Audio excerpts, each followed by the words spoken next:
کچھ باتیں گزشتہ جمعہ آپ حضرات کے سامنے عرض کی گئی تھی۔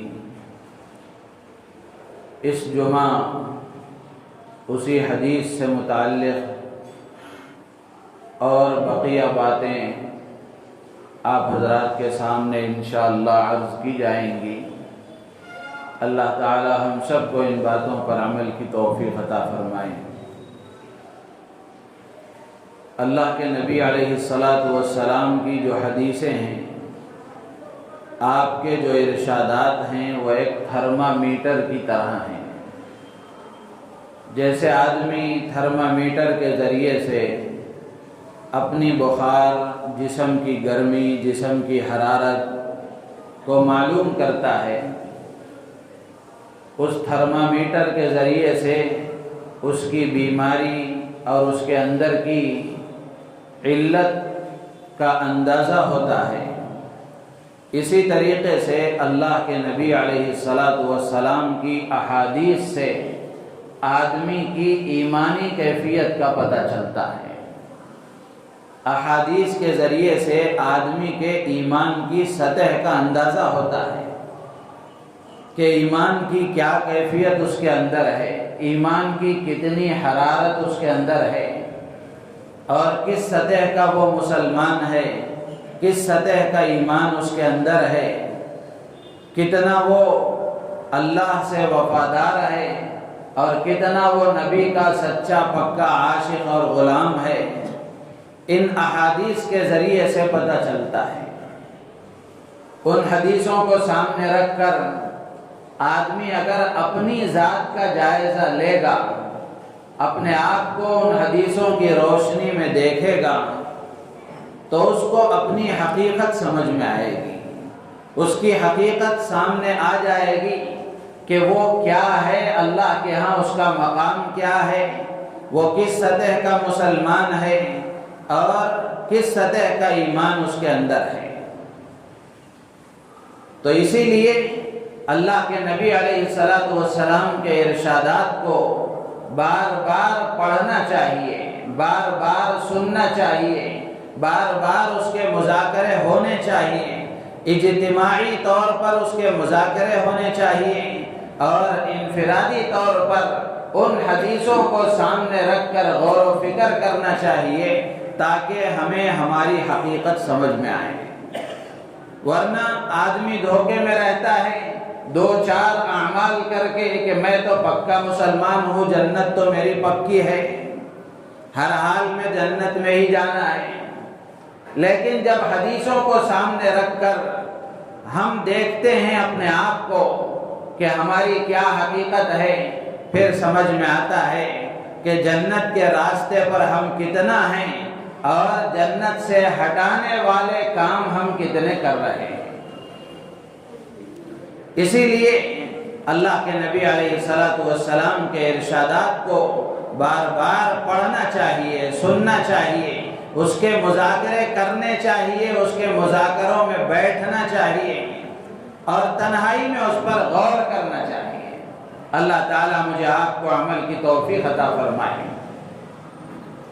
گزشتہ جمعہ ایک حدیث میں نے شروع کی تھی حضرت رکب مصری رضی اللہ تعالیٰ عنہ کی، جس میں اللہ کے رسول علیہ السلام نے خوش نصیب انسانوں کی 7 صفات ذکر فرمائی ہیں، 7 علامتیں، 7 عادتیں، 7 خصلتیں خوش نصیب انسانوں کی اللہ کے حبیب علیہ السلام نے اس میں بیان فرمائی ہے۔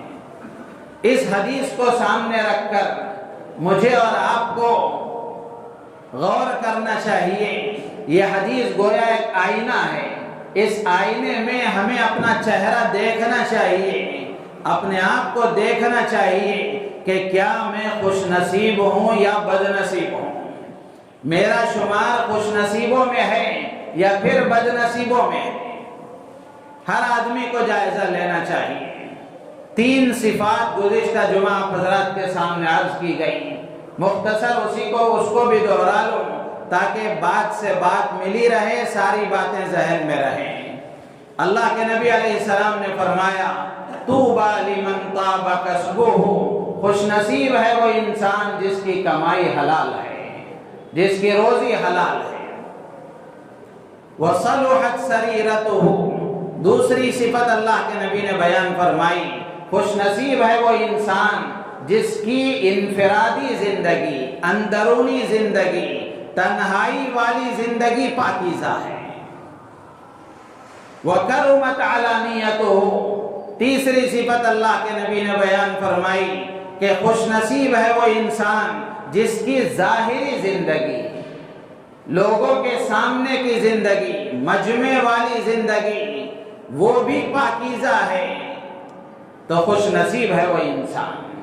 تو اس سے معلوم ہوا کہ آدمی کو اپنی تنہائی بھی پاک و صاف رکھنی چاہیے، اپنی انفرادی زندگی بھی پاک و صاف رکھنی چاہیے، اور اپنا ظاہر بھی پاک و صاف رکھنا چاہیے، ظاہر بھی پاکیزہ ہونا چاہیے۔ صرف اتنے سے کام نہیں چلے گا کہ میرا دل پاک و صاف ہے، میرا لباس چاہے جیسا ہو، میرا چہرہ چاہے جیسا ہو، میرا کاروبار چاہے جیسا ہو، میرا رہن سہن چاہے جیسا ہو، لیکن میرا دل تو پاک و صاف ہے، اس سے کام نہیں چلے گا۔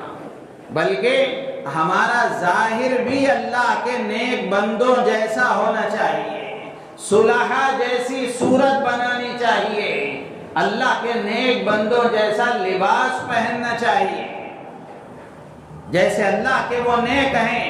اگر ہم ان کی نقل اختیار کریں گے، ان کی مشابہت کریں گے، اللہ کی ذات عالی سے امید ہے جیسے اللہ کے وہ نیک بنے ہم بھی اللہ کے نیک بنیں گے، جیسے وہ اللہ کے محبوب بنے ہم بھی اللہ کے محبوب بنیں گے۔ اللہ کے نبی کی ایک دعا میں نے آپ کو سنائی تھی، اللہ کے نبی علیہ السلام کتنی پیاری دعائیں مانگا کرتے تھے۔ ایک بزرگ نے فرمایا کہ کوئی خیر ایسا نہیں ہے جو اللہ کے نبی نے اللہ سے نہ مانگا ہو، کوئی شر ایسا نہیں ہے جس سے اللہ کے نبی علیہ السلام نے پناہ نہ مانگی ہو۔ ہر خیر اللہ سے مانگا ہے، ہر بھلائی اللہ سے مانگی ہے، ہر اچھائی اللہ سے مانگی ہے، اور ہر برائی سے اللہ کے نبی نے پناہ مانگی ہے، ہر غلط چیز سے اللہ کے نبی نے پناہ چاہی ہے۔ اسی لیے مسنون دعاؤں کو پڑھنا چاہیے۔ اللہ کے نبی کی دعائیں یہ بھی ایک معجزہ ہیں، یہ بھی ایک معجزہ ہے۔ دعاؤں کی کتابیں ہیں، اور علماء نے لکھا ہے، الحزب العظم ہے، مناجات مقبول ہے، اس طرح کی کتابیں، اس میں علماء نے 7 دنوں کے اعتبار سے منزل طے کی ہوئی ہے کہ ہفتے کے دن یہاں سے یہاں تک پڑھیں گے، اتوار کے دن یہاں سے یہاں تک پڑھیں گے، آسانی کے لیے، سہولت کے لیے، کہ تاکہ آدمی ہفتہ بھر میں عمل میں لگا رہے۔ یہ کوئی منسوخ چیز نہیں ہے کہ اتنا ہی پڑھنا چاہیے، یہ اس لیے ترتیب دی گئی ہے تاکہ عمل کرنے میں سہولت رہے۔ اور علماء نے ان عربی دعاؤں کے نیچے ترجمے بھی لکھے ہیں تاکہ پتہ چلے کہ میں اپنے اللہ سے کیا مانگ رہا ہوں، اور اللہ کے نبی نے اللہ سے کیا مانگنا سکھایا ہے۔ اور اللہ کے نبی علیہ السلام نے یہ دعائیں ہمیں سکھانے کے لیے مانگی ہیں۔ اللہ کے نبی نے جو دعائیں مانگی ہیں وہ ہمیں سکھانے کے لیے مانگی ہیں کہ اللہ سے کیا مانگنا چاہیے، کیسے مانگنا چاہیے۔ افسوس کی بات یہ ہے کہ ہم اپنا جائزہ لے کر کے دیکھیں کہ اللہ کے نبی علیہ السلام کی کتنی دعائیں ہمیں معلوم ہیں، اور ہم اس کو معلوم کرنے کے لیے کیا کوشش کر رہے ہیں۔ تو اس لیے اللہ کے نبی علیہ السلام کی دعاؤں کو سیکھنا چاہیے، روزانہ اس کو پڑھنا چاہیے، اس لیے کہ ایک بزرگ نے ایک بڑی اچھی بات فرمائی تھی کہ جب بندہ وہ دعا پڑھتا ہے، وہ دعا اللہ کے سامنے استحضار کے ساتھ مانگتا ہے جو اللہ کے نبی علیہ السلام نے مانگی تھی، مسنون دعا پڑھتا ہے، مسنون دعا مانگتا ہے اللہ کے استحضار کے ساتھ، تو اللہ تبارک و تعالی اس دعا کو رد نہیں فرماتے، اس دعا کو رد نہیں فرماتے، اس لیے کہ جب بندہ وہ الفاظ اپنی زبان سے نکالتا ہے اللہ کو وہ لمحہ یاد آتا ہے کہ جب اللہ کے نبی کی زبان سے وہ الفاظ نکل رہے تھے، جیسے اللہ تبارک و تعالی اپنے محبوب کی زبان سے نکلے ہوئے الفاظ پر اللہ نے جیسی مدد نازل فرمائی، جیسی رحمت نازل فرمائی، اللہ کو وہ موقع یاد آتا ہے۔ آج کوئی بندہ اور آپ کا امتی اللہ کے سامنے ان الفاظ کو دہراتا ہے، ان الفاظ کو مانگتا ہے، اللہ تبارک و تعالیٰ کو وہ لمحہ یاد آتا ہے جیسے اس وقت میں اللہ نے قبول فرمائی تھی، آج بھی اللہ تعالیٰ قبول فرما لیتے ہیں۔ تو اس لیے مسنون دعاؤں کو سیکھنا چاہیے۔ نہ جانے کیا کیا چیزیں ہم سیکھتے ہیں، نہ جانے کیا کیا باتیں ہم سنتے ہیں۔ کتنا اچھا ہو کہ ہر مسلمان یہ طے کرے کہ روزانہ مجھے ایک مسنون دعا سیکھنی چاہیے، اللہ کے نبی کی ایک دعا کو سیکھنا چاہیے۔ حدیث کی کتابوں میں مستقل دعاؤں کے ابواب ہیں، کتاب الدعوات، اللہ کے نبی کی دعاؤں کا بیان، اس میں مستقل دعائیں ہیں۔ تو اس لیے اللہ کے نبی علیہ السلام کی دعائیں سیکھنی چاہیے، مانگنی چاہیے، تاکہ ان دعاؤں میں جو نور ہے وہ ہماری باتوں میں نہیں آ سکتا، وہ ہماری دعاؤں میں نہیں آ سکتا۔ جو قبولیت ان دعاؤں میں ہے، ان الفاظ میں جو نور ہے، وہ کسی ولی کی زبان سے نکلے ہوئے الفاظ میں بھی نہیں آ سکتا جو نبی کی زبان سے نکلے ہوئے الفاظ میں ہے۔ تو اس لیے اللہ کے نبی کی دعاؤں کو سیکھنا چاہیے۔ اللہ تعالی ہمیں عمل کی توفیق عطا فرمائے۔ اللہ کے نبی نے دعا مانگی، اللہم اجعل سریرتی خیرا من علانیتی واجعل علانیتی صالحا۔ اللہ کے نبی نے دعا فرمائی کہ اللہ میرے باطن کو میرے ظاہر سے اچھا بنا دے، میری اندرونی زندگی بیرونی اور باہر کی زندگی سے اچھی بنا دے۔ اور پھر ساتھ میں اللہ کے نبی نے یہ بھی دعا مانگی، وَاجْعَلْ عَلَانِيَتِي صَالِحًا۔ صرف اندرون اچھا ہو جائے کافی نہیں ہے، ظاہر بھی اچھا ہونا چاہیے۔ اللہ کے نبی نے اس دعا کے ذریعے سے قیامت تک آنے والے انسانوں کو پیغام دیا کہ صرف اندرون کا اچھا بنا لینا کافی نہیں ہے، بلکہ اپنے ظاہر کو بھی سنت کے مطابق بناؤ، اپنا ظاہر بھی اللہ کے نیک بندوں جیسا بناؤ۔ وَاجْعَلْ عَلَانِيَتِي صَالِحًا، کہ اللہ میرا ظاہر بھی نیک بنا، اچھا بنا۔ تو اس لیے ہمارا چہرہ، ہمارا لباس، ہمارا اٹھنا بیٹھنا، ہمارا کھانا پینا، ہمارا رہنا سہنا، سونا جاگنا، یہ ساری چیزیں بھی اللہ کے نبی کی سنتوں کے مطابق ہونی چاہیے۔ تو اللہ کے نبی علیہ السلام کی یہ دعائیں ہیں، ان دعاؤں کو ہمیں سیکھنا چاہیے۔ تو یہ تین صفات جو اللہ کے نبی نے بیان فرمائی تھی، یہ گزشتہ جمعہ عرض کی جا چکی۔ آج جو عرض کرنا ہے وہ یہ، اللہ کے نبی علیہ السلام نے چوتھی صفت خوش نصیب بندوں کی بیان کرتے ہوئے فرمائی، وَعَزَلَ عَنِ النَّاسِ شَرَّهُ۔ اللہ کے نبی فرماتے ہیں خوش نصیب ہے وہ انسان جو اپنے شر سے دوسروں کو بچائے، خوش نصیب ہے وہ انسان جو کسی شر کا، برائی کا، فتنے کا، فساد کا سبب نہ بنے۔ طوبیٰ لمن عزل عن الناس شرہ، خوش نصیب ہے وہ انسان، مبارکباد کے قابل ہے وہ انسان جو اپنے شر سے دوسروں کو بچائے۔ بڑی اہم بات اللہ کے نبی نے بیان فرمائی۔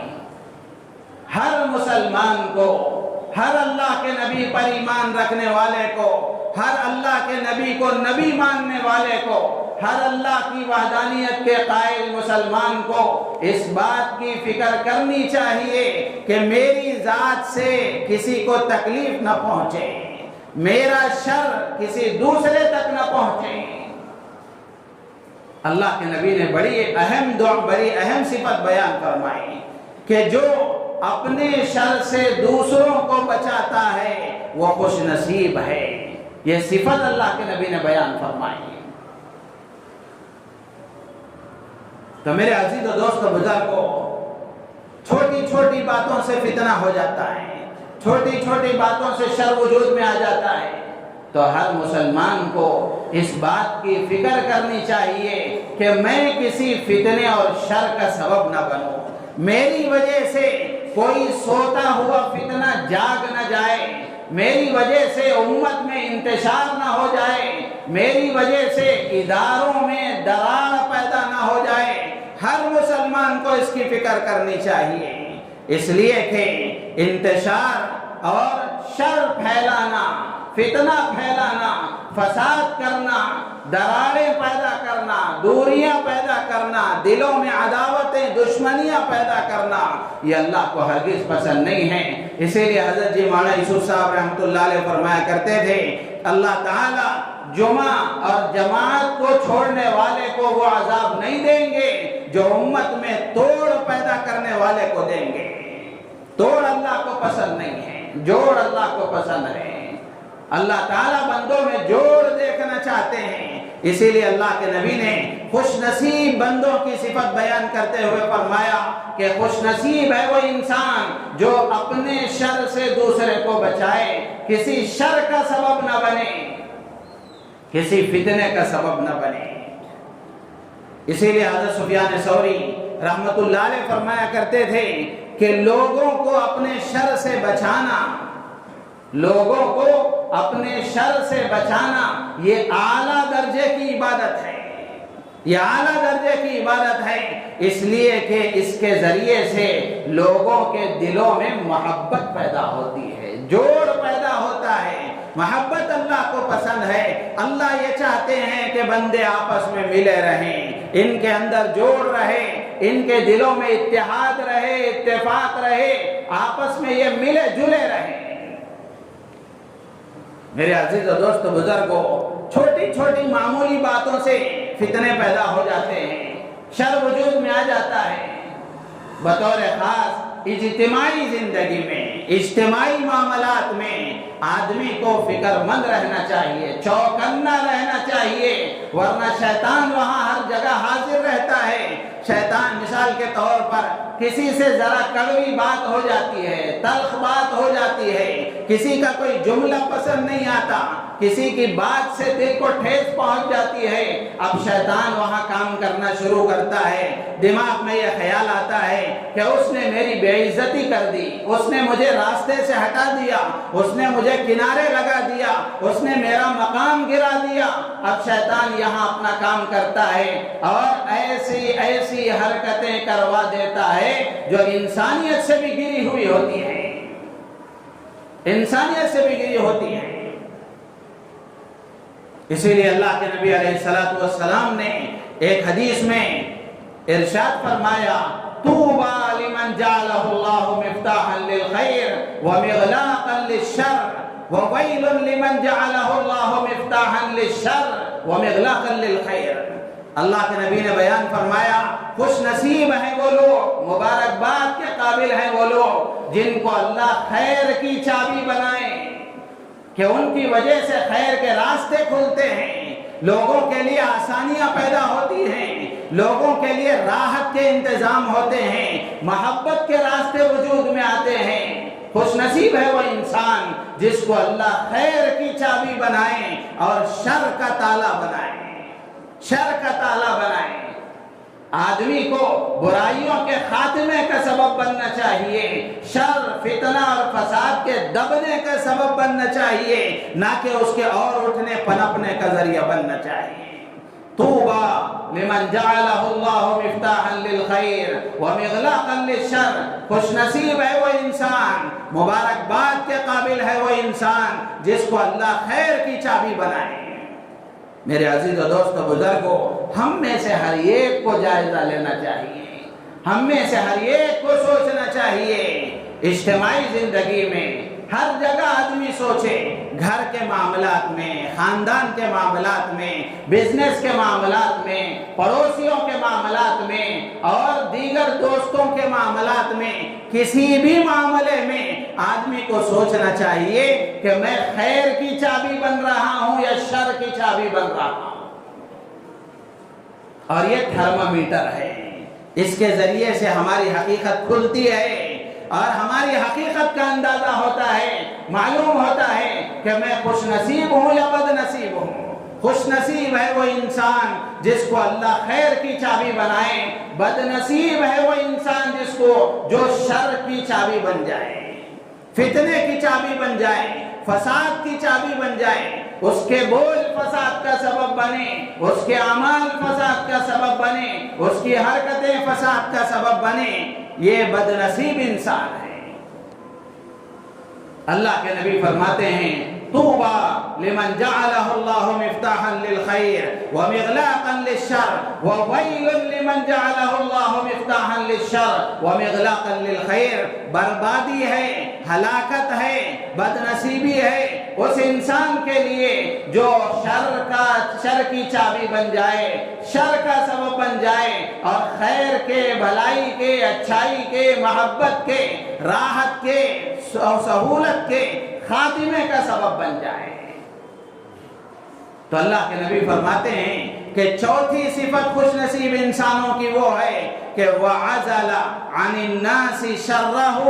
اللہ کے نبی فرماتے ہیں خوش نصیب ہے وہ انسان جو شر کے خاتمے کا سبب بنے، اپنے شر سے دوسروں کو بچائے۔ شر سے کیا مراد ہے؟ اس حدیث کی تشریح میں علامہ ابن حجر عسقلانی رحمت اللہ علیہ جو شارح بخاری ہیں، جنہوں نے بخاری کی بڑی عظیم شرح لکھی ہے، کوئی شیخ الحدیث اس کو پڑھے بغیر بخاری نہیں پڑھاتا، فتح الباری اس کا نام ہے۔ تو اس حدیث کی تشریح میں علامہ ابن حجر عسقلانی رحمت اللہ علیہ فرماتے ہیں کہ صرف اپنے شر سے دوسروں کو بچانا ہی نہیں ہے، بلکہ ہر ایسے عمل سے اپنے آپ کو دور رکھے جس کی وجہ سے کسی دوسرے کو نقصان پہنچتا ہو، جس کی وجہ سے کوئی فتنہ پیدا ہوتا ہو، جس کی وجہ سے کوئی فساد رونما ہوتا ہو، ایسے فساد سے اپنے آپ کو دور رکھنا چاہیے۔ علامہ نووی رحمت اللہ علیہ اس حدیث کی تشریح میں جو مسلم کے شارح ہیں، ایک حدیث ہے خیر الناس من اطعم الطعام وافشى السلام وعزل عن الناس شرہ۔ اللہ کے نبی نے جو خوش نصیب انسانوں کی صفتوں میں جو حدیث بیان فرمائی، دوسرے الفاظ کے ساتھ یہ حدیث بخاری میں بھی موجود ہے، مسلم میں بھی موجود ہے۔ تو جو مسلم کے شارح ہیں امام نووی رحمت اللہ علیہ، وہ فرماتے ہیں کہ شر سے مراد مالی شر بھی ہے، زبانی شر بھی ہے، جسمانی شر بھی ہے، کہ شر کے وجود میں آنے کے لیے آدمی مال کا استعمال کرے، شر کے وجود میں آنے کے لیے، شر کے پیدا ہونے کے لیے زبان کا استعمال کرے، شر کے وجود میں آنے کے لیے اپنے جسم کا استعمال کرے، ہاتھ و پیر کا استعمال کرے۔ اللہ کے نبی فرماتے ہیں خوش نصیب ہے وہ انسان جس کا مال شر کے ختم ہونے کے لیے استعمال ہو، خوش نصیب ہے وہ انسان جس کی زبان شر کے خاتمے کے لیے استعمال ہو، خوش نصیب ہے وہ انسان جس کا جسم، جس کے اعضاء و جوارے، جس کے ہاتھ و پیر، جس کے حرکات و سکنات شر کے خاتمے کے لیے استعمال ہو۔ تو میرے عزیز و دوست و بزرگوں، جیسے میں نے سنایا سفیان ثوری رحمت اللہ علیہ فرمایا کرتے تھے کہ لوگوں کو اپنے شر سے بچانا یہ اعلیٰ درجے کی عبادت ہے، اس لیے کہ اس سے دلوں میں محبت پیدا ہوتی ہے، محبت پیدا ہوتی ہے۔ اسی لیے کہتے ہیں کہ باطل کا بادشاہ بننے سے، باطل کا بادشاہ بننے سے حق کا غلام بن جانا بہتر ہے، حق کا غلام بن جانا بہتر ہے باطل کا بادشاہ بننے سے۔ فتنے کا سبب بن کے، شر پیدا کر کے آدمی اونچے مرتبے پر جاتا ہے تو اس سے کیا فائدہ ہے؟ اگر محبتیں پیدا ہونے کے ذریعے سے لوگوں میں جوڑ پیدا ہو کر کے میرا مرتبہ تھوڑا نیچے اتر جاتا ہے، یہ بہتر ہے کہ میں شر پیدا کر کے اوپر جاؤں۔ تو میرے عزیز و دوست و بزرگوں، اللہ کے نبی فرماتے ہیں وَعَزَلَ عَنِ النَّاسِ شَرَّهُ، خوش نصیب ہے وہ انسان جو اپنے شر سے دوسروں کو بچائے۔ روزمرہ کی زندگی میں، اپنے گھر میں، اپنے کاروبار میں، اپنے بزنس میں، اپنے معاملات میں، اپنی پارٹنرشپ میں، اپنے دوست و احباب فرینڈ سرکل میں، اپنے محلے میں، اپنے اڑوس پڑوس میں، اپنے پڑوسیوں میں، ہر مسلمان کو جائزہ لینا چاہیے، اس لیے کہ مسلمان کی پہچان ہی یہ ہے کہ مسلمان کسی کو تکلیف نہیں دیتا اور کسی شر کا سبب نہیں بنتا۔ اللہ کے نبی نے فرمایا، بخاری کی روایت ہے، المسلم من سلم المسلمون من لسانہ و یدہ، مسلمان وہ ہے کہ جس کے ہاتھ سے، جس کی زبان سے، جس کے اعضاء و جوارح سے اور اس سے پہنچنے والی تکلیفوں سے دوسرے مسلمان محفوظ رہے۔ تو میرے عزیز و دوست و بزرگوں، اس کو سامنے رکھ کر مجھے اور آپ کو اپنا جائزہ لینا چاہیے۔ وہی بات جو میں نے شروع میں عرض کی تھی، جہاں سے بات میں نے شروع کی تھی کہ اللہ کے نبی علیہ السلام کی احادیث تھرمامیٹر ہیں، ان کے ذریعے سے ہماری حقیقت کھلتی ہے اور ہمارا دھوکہ دور ہوتا ہے، ہماری خوش فہمیاں ختم ہوتی ہیں، ہمیں معلوم ہوتا ہے کہ ہماری حقیقت کیا ہے۔ اگر ہمیں دیکھنا ہے کہ میں خوش نصیب ہوں یا بد نصیب ہوں تو آدمی کو اپنا جائزہ لے کر کے دیکھنا چاہیے کہ اگر خیر کے پھیلنے کا، خیر کے وجود میں آنے کا، محبتوں کے وجود میں آنے کا، جوڑ کے پیدا ہونے کا اگر میں سبب بن رہا ہوں تو یہ اس کے خوش نصیب ہونے کی علامت ہے۔ اگر توڑ کا سبب ہے، میری باتیں، میرے اعضاء و جوارح سے نکلنے والی حرکتیں، میرے ہاتھ و پیر کی حرکتیں، میرے زبان کے بول، میرے کام اگر توڑ کا سبب بن رہے ہیں تو پھر آدمی کو اب سمجھ لینا چاہیے کہ یہ بد نصیبوں کی فہرست میں جا رہا ہے، بد نصیبوں کی فہرست میں جا رہا ہے۔ ہر شعبہ زندگی میں، ہر شعبہ زندگی میں اس وقت کا یہ سب سے بڑا المیہ ہے، سب سے بڑا المیہ ہے۔ اگر ہم جائزہ لے لیں گے اور ہم اپنے آپ کے بارے میں احتساب کر کے دیکھیں گے اور پھر اس کے مطابق اگر عمل کریں گے، میرے عزیز و دوست و بزرگوں، ہمارے گھر جنت نشان بنیں گے، ہمارے گھر جنت کا نمونہ بنیں گے، ہمارے بازار جنت کا نمونہ بنیں گے اور ہمارے تعلقات پاکیزہ ہو جائیں گے۔ اللہ تعالیٰ سے دعا ہے، اللہ تعالیٰ ہم سب کو ان باتوں پر عمل کی توفیق عطا فرمائے۔ اور بھی بقیہ صفات ہیں، اگلی جمعہ عرض کی جائیں گی۔ اللہ تعالیٰ حضور پاک صلی اللہ تعالیٰ علیہ وسلم کی ان باتوں پر اور ان نصیحتوں پر ہم میں سے ہر ایک کو، ہر مسلمان کو عمل کرنے کی توفیق عطا فرمائے۔ آمین۔ وآخر دعوانا ان الحمد للہ رب